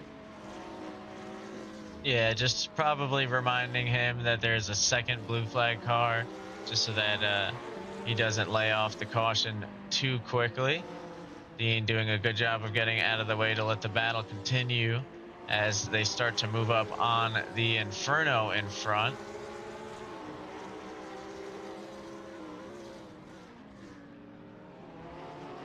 Another lap car there for those two to handle. We'll see how they do with that. The lap car is going to be one of the hardest things to deal with on this track, just because it's just a short track itself. Yeah, there's definitely not a lot of time or opportunities to get by them without costing everybody a little bit of time. Wow, that's going to be a huge run from Seb. Oh, and a little bit of contact. There was some contact there. We'll see if Seb does manage his breaking point. He does, but there might be a little chance for an undercut here. With Speed Bump there, trying to get the inside of that rear quarter panel of Sebastian, but it doesn't seem to work out too well. There was a little bit of contact there. It seemed to be just two cars coming together. Speed Bump did kind of squeeze into the inside there. We're now seeing Sebastian flashing that lapped car ahead as Speed Bump seems like he is having a little bit of trouble getting back to where he was there after that bit of contact. Those soft tires from the Porsche definitely have to be wearing out at this point with only 3 minutes and 40 seconds left in our race. Yeah, and we're just going to take a moment to kind of look around the grid. So we've got Bullet at the back of the pack, but's got a pack behind him, as Patchy and Hunter are very close together nearby. Patchy going to look for the two wide opportunity through the chicane. That'll put Hunter Bullet between Hunter and himself. And now Hunter will have to make a pass if he wants anything to happen. The Inferno goes for a little bit of a spin right before the left-hander following Big Ben, as we have Boat and Miguel Cizeron with a little bit of contact. Boat manages to make it through. Not sure what happened on the rejoin there, but Boat will continue his quest to catch the guys up front. Only 3 minutes remaining, but he's cut that lead down significantly, so there certainly is a chance. We'll head now, I was going to say to Miguel Cizeron, but we got to catch a little glimpse of him as the Inferno passes by. Big Dean energy in one of the other Ferraris that's had some misfortune today. The Ferraris originally had misfortune with each other and have been fighting to recover ever since. We are actually catching the battle for the lead up front, as it seems there's a little bit of chaos, and Dean's got a front row seat to it. Dean's going to get the pass on Slay, as Speed really looking for the move and the nose in. Seb ends up taking the runoff and gains a significant chunk of time. Speed now finds himself fighting with lap traffic and Boat behind as a result. So Definitely a Seb very gains chaotic race here. nearly gains 2 seconds from that move. Slay trying to catch the draft of the Lamborghini to get in front of the Ferrari behind. It's hard to tell whose perspective is the best to hang on to. We'll watch from the man in back, the paper cut Porsche, as we see Speed Bump going a little bit wide. Oh, those Porsche tires are really starting to hurt. He slots in behind his teammate. His teammate hopefully going to give him a little bit of a tow or And his follow in teammate his goes wide as well. footsteps. Oh my God. So the Porsches are just struggling now as we head into the final moments of the race. Boat able to take one position back. Can he get the final spot? There's going to be 2 laps left. He's got a 1.3 second gap between him and the BMW in front. Those BMWs notoriously a little bit better with tire wear this late in the race. Will it matter? It does seem like it may be playing a big part in this race so far, as we're seeing the Speed Bump has had a pretty rough time towards these last 5 minutes, just keeping the car where he wants it. I will say that Boat has done a great job of clawing his way back, and is now within a breathing room of Sebastian up in front. Can capitalize on these last couple. This should be our last lap here, or one It's of our going to last be laps. very, very close. I think we're going to get one more lap. They're going to pass the line with, I think, about 5 seconds left. But that just means Seb's going to have to defend a little bit harder. Most definitely, he is well within the passing range there. One good dive and being late on the brakes could put him in P2 behind Boat. As we do see Boat now going for it, but decides it's not worth it here. Just going to slot in and take P2. Oh, and this is going to be the end. Last lap here. So I'm not sure if you caught that. Seb actually took a little bit of a slower lap that time around on purpose to slow it up so that they didn't have to do one more lap. I'm not. It looked like he did it on purpose from the broadcast perspective, or at least the broadcast camera perspective. But he ended up with a 52.2, and it made it so there was not one more lap. He does secure the lead. That is some smart racing, if that was the plan. That's Carlos Sainz giving the tow to McLaren.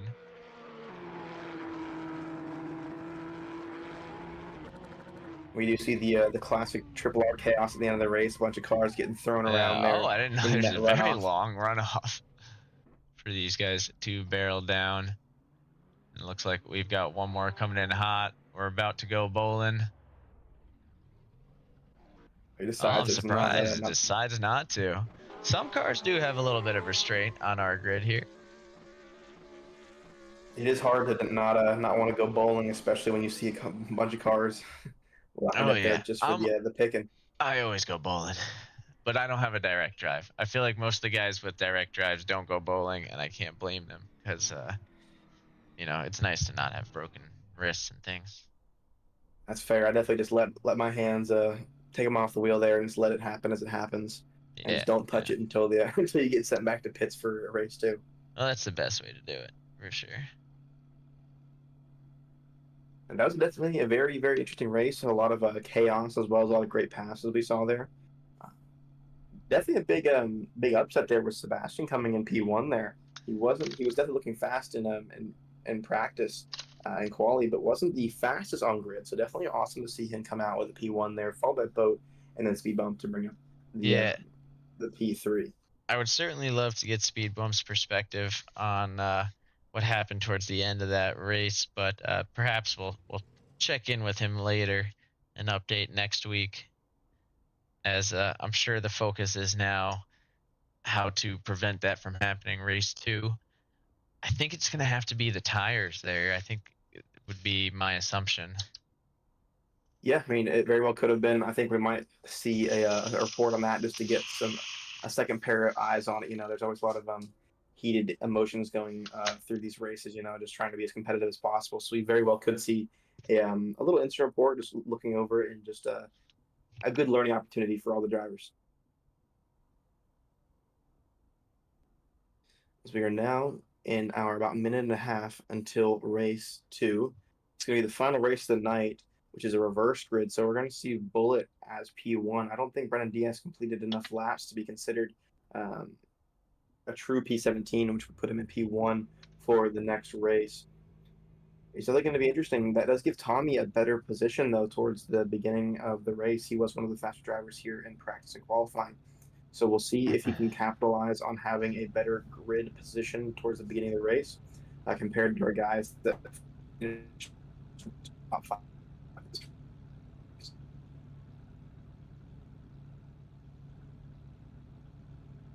I feel like this camera angle's weird.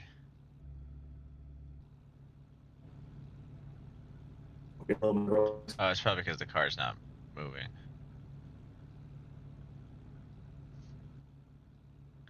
I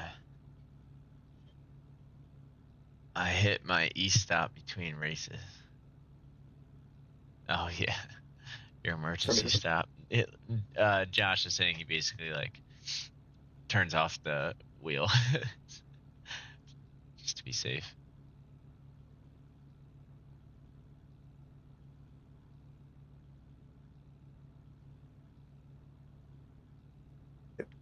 Be on my end, I can get a little bit of a robot through on there. You broke up a little bit there. What'd you say? Yeah, it seemed like we had a little bit of robot voices going on there between me and you for a second. It didn't show up on stream, but hard to hear you there for the past minute. Yeah. We're back. That's all that matters. So we do have Bullet up front. We do indeed. I kind of assumed that would be the case there. Not sure what's going on with the camera. Seems to be like wanting to do a thing. Seems to love rolling from side to side there.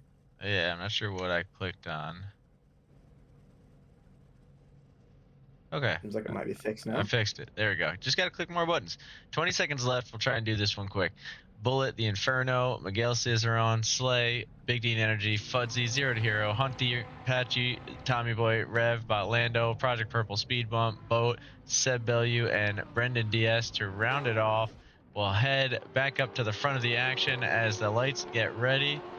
Bullet taking the top spot for us here as Miguel off to a rough start there. Basically does not hit the lights at all. And that's going to cause chaos immediately as we get two cars going sliding into the track. Usually bowling happens at the chicane, but everyone able to keep moving for now. Looks like Botlando's going to get caught in a little bit of action. Same with Big Dean Energy. Oh man, the chaos is at full random. Look like Project Purple going to be one of the big names caught up in it as everybody's scrambling to just try and get back on the grid. It looks like we're going to have a relatively safe chicane as nobody is near each other. So that's going to be Boat up in front of us here. Did get caught up in the chaos just a little bit, but not too crazy. Let's take a peek up front. We do have the Audi of Bullet. Managed to make it through relatively cleanly.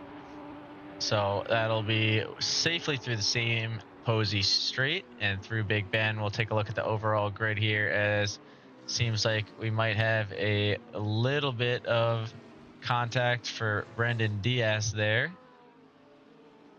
In the back of the pack, we've got Speed Bump rolling through, taking a look. See Project Purple.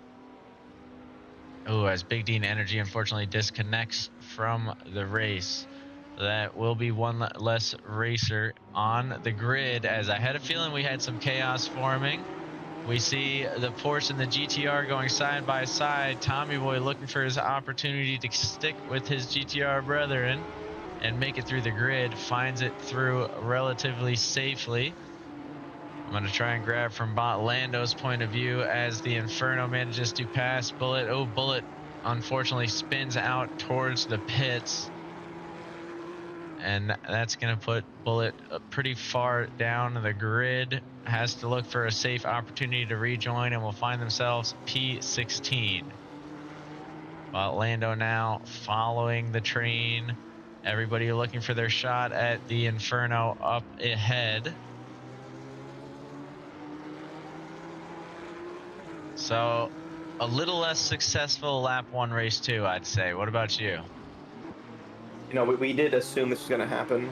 Being a reverse grid, it's always a little bit more hectic, but definitely not the cleanest one we've seen this season so far. Hoping these guys can make it back to where they feel they should be on the grid towards the end of this race. We do still have 17 minutes left, so plenty of time for these guys to make it back. As Speed Bump stops on the outside of the track there, he may have an issue. Well, it looks like a little He bit may of have also contact caused with some. Miguel Cicerone. I'm not sure. I think he might be waiting for Miguel to try and let him go. He was And he doing the is there. gentlemanly thing. Oh, that is unfortunate because it seems like Miguel might have been confused on the message, cost them both a little bit of extra time. But Speed Bump's definitely got some pace, and Boat still has a lot of grid to fight through. Zero to Hero and Tommy Boy up front, getting actually pretty close to the Inferno. So we are going to try and peek over to that. Just wanted to see if Boat would steal a position there. Doesn't look like he's going to, but will Zero to Hero down the back straight on the Porsche. We've seen the speed that these GTRs carry, so he's going to take a position relatively successfully.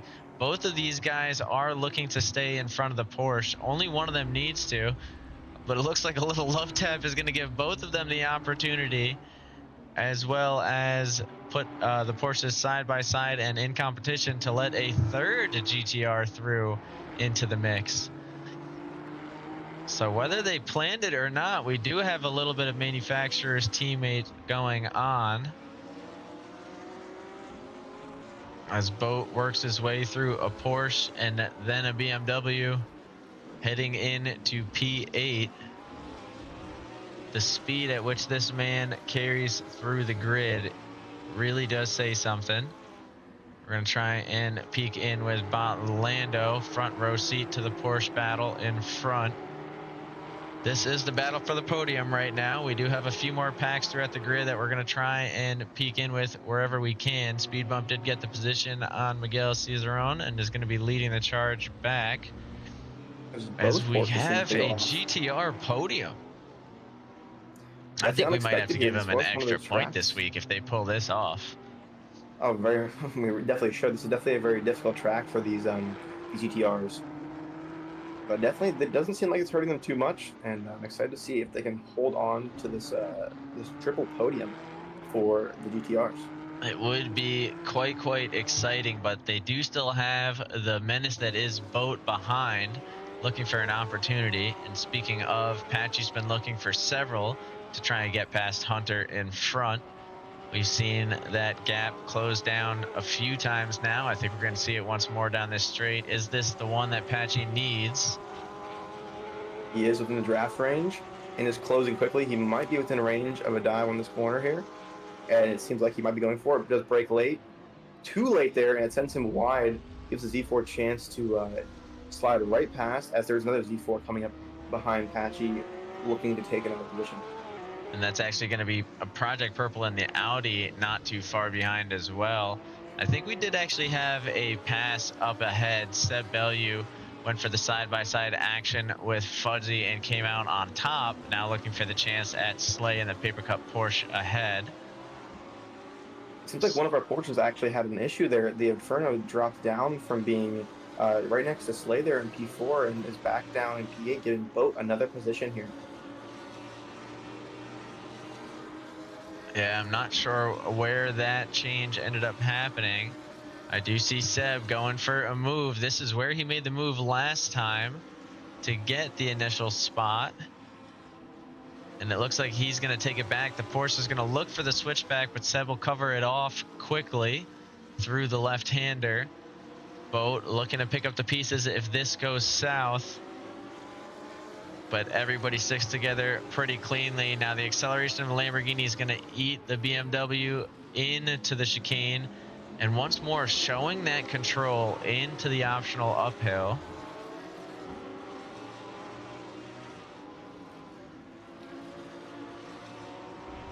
As he hits the power through West Bend, going a little bit wide, but not enough to really affect him. We see passes going on everywhere. Oh, for sure. We do see a disconnect there from Miguel Cicerone. Very unfortunate. He must have had an issue there that caused him to exit the race. Well, like you said, we are seeing a ton of battles here, and still seeing a top three, or all three of our podium cars being the Nissan GTR, as they're coming up on their first lap car. That seems to be Bullet, if I'm correct there. As Tommy goes for the pass here on zero here, it's on the outside, so doesn't have the best line, but they do make it through cleanly, and Tommy does get that door shut off. Yeah, and we did hear over the team radio that they have been given papaya rules, so very interesting to see how this will play out. Seb Bellew already up almost a full second on Botlando in P3, as Botlando has moved up almost half a second on these guys. That could be partially because they are sort of fighting up here. Definitely not sure if it's worth here to fight this early on, especially when you're just hanging in behind. Trying to slot in and just build as much time as possible away from the cars behind you could be the optimal move here. If they're saying Tommy doesn't quite break as late as he could have, but does get that pass clean on Bullet. Bullet gives them the space as these two guys continue down the track. Yeah, and that is going to separate them just a little bit. So we'll move back to the battle for P7, as we've got 4 cars tangled up in that. Actually, it seems 5, as Hunter is just on the tail end, about a second away from the Audi of purple that we're on board with now.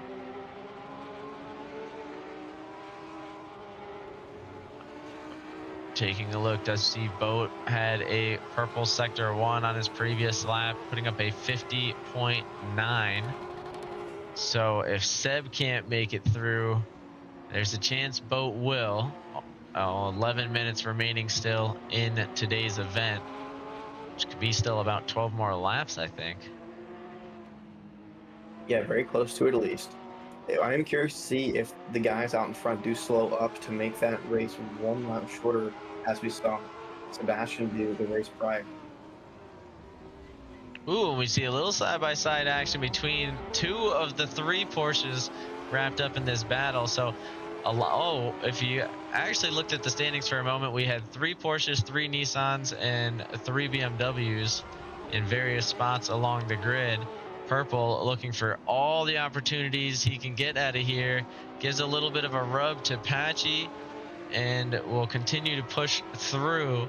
That does give the Inferno a little bit of a better run, and he'll get the position through Big Ben. Patchy still within striking distance of this group. Speaking of striking distance, Speed Bump going to be looking for the opportunity on Brendan Diaz here in just a moment. We'll take a look in to see his move through Big Ben. So far, looks like he'll be able to pull it off. Ooh, and as we look away, it seems Patchy may have had a spin. Patchy now finds himself 4 seconds away from the previous group, now in danger of Rev in the BMW behind. Speed Bump looking for the opportunity. And I was wondering if we'd have contact there. Boat looking for the position on Seb and finds it. Just a little bit of rubbing, though. No one picks up any serious damage, as both cars are able to keep moving through. Seb not going to give it up easily, so I'm imagining we'll see Seb on his heels for the next few turns. Speaking of on his heels, though, Project's still unhappy about losing P8 to the Porsche in front, pushing as hard as he can to get back up there. Now, Project current best is a 51.4. The Inferno's is a 51.9, so a few solid chicanes or 1 weak one, and Project can take it back as he moves up 1 more spot there. Seeing Hunter looking for this pass on Inferno after that incident, as we're seeing a little bit of contact there Hunter may have had a little bit too much speed coming in there and just clipped the back end of the Porsche there. And it looks like he slowed, but did end up continuing on. So that'll put him in danger of Patchy behind, but he'll be leaving Inferno to the wolves a little bit. Rev still looking to try and get the spot back on Patchy if he can. He's been clinging on pretty well since Patchy fell back from the main pack ahead of him. But this could be his chance. That Porsche looks for the nose in, does get one, but pulls off. So it looks like wasn't confident about the space for that opportunity.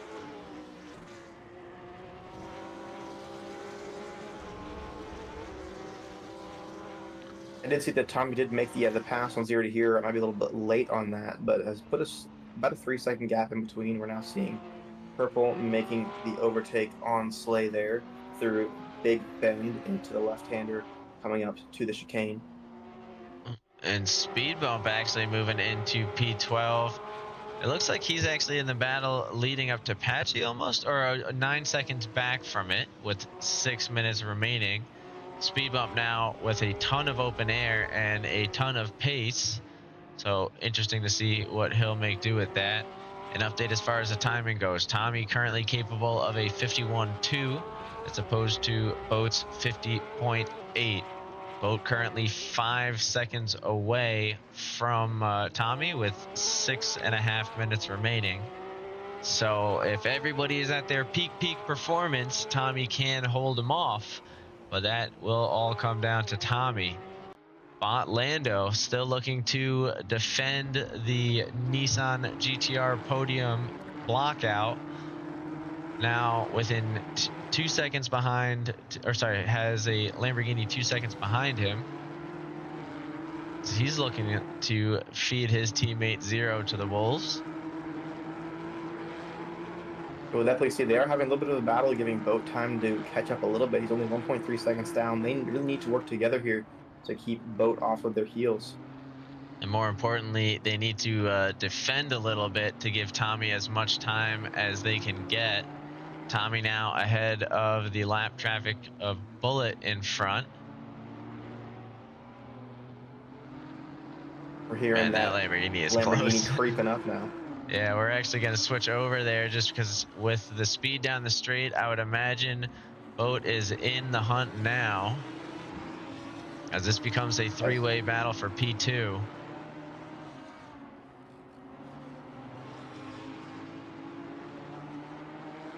Boat is definitely clawing his way back to that podium position.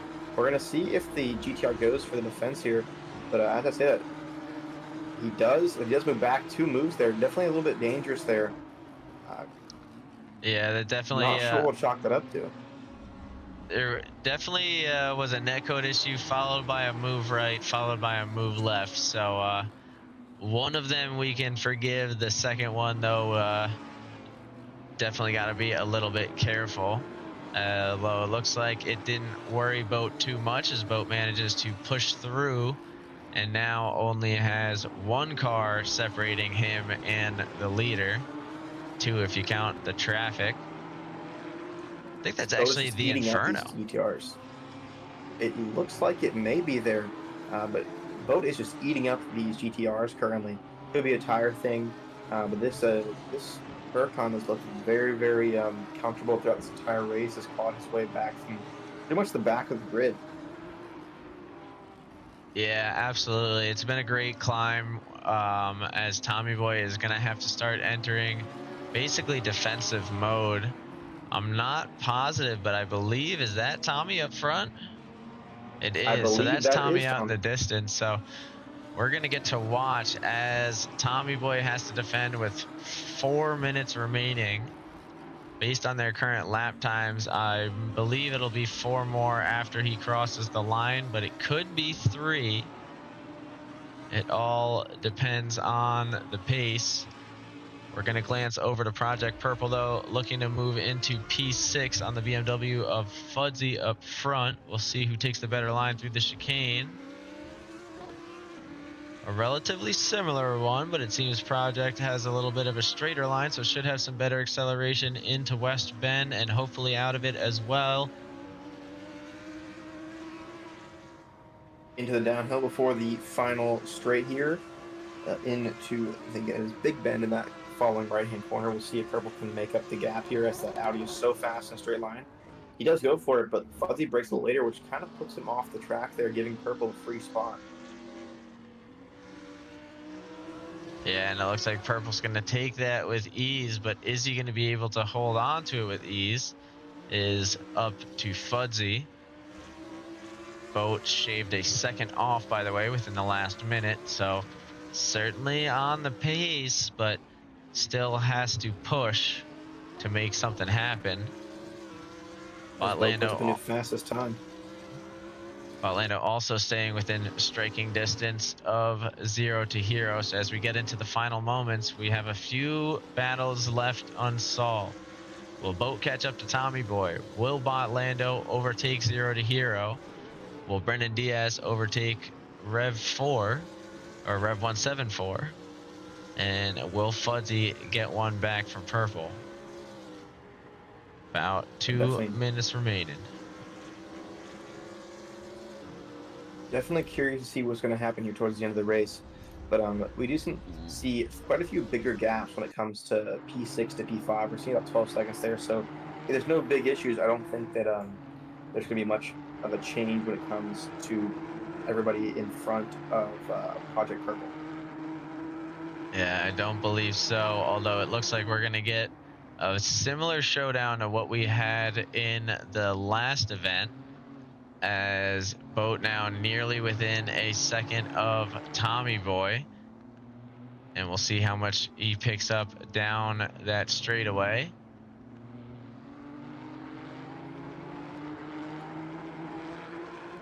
Yeah, Boat is right on the heels of Tommy Boy there. We're definitely curious to see how that plays out. They should have about 2 more laps left if Tommy Boy can cross the line with time left, which he will do.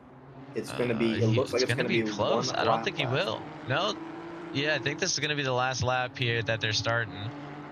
So it doesn't go fast enough to give him a full fight. This is going to be tough. We're going to have to bounce back and forth a little bit. We're going to give Boat the benefit of the doubt, as this is the battle for the lead. We'll see if Boat goes for his, it seems like his signature move here on the chicane. But there is quite a bit of lap traffic ahead, so that may play into it a little bit, as Tommy doesn't quite get in front of him before the braking point. Oh, and it causes a little bit of contact. And I think that's going to be it as they go shoving Boat wide. That's an unfortunate way to end today's event. As long as Tommy Boy can hold it off in this last corner, he should have the win in the bag. But that being said, Boat is well within the draft range, and he's coming up quick. It's going to be tight, but not close enough, unfortunately, for him.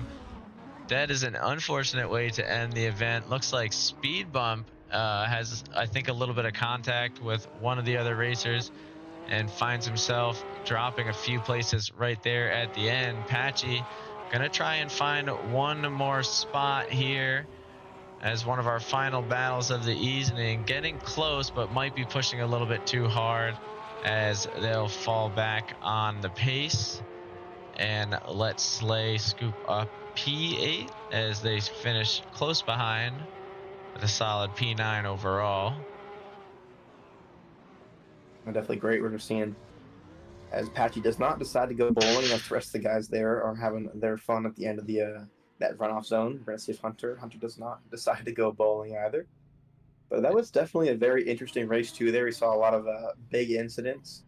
And it seems like the Ferraris had the roughest race this week. They both just couldn't find their pace and had an incident with each other actually in race 1. So we're hoping to see them for the next week come back with a little bit more consistency and safety around the track. Yeah, absolutely. But overall, I'd say it was our usual fun event, and I guess we'll see him for the next one, huh?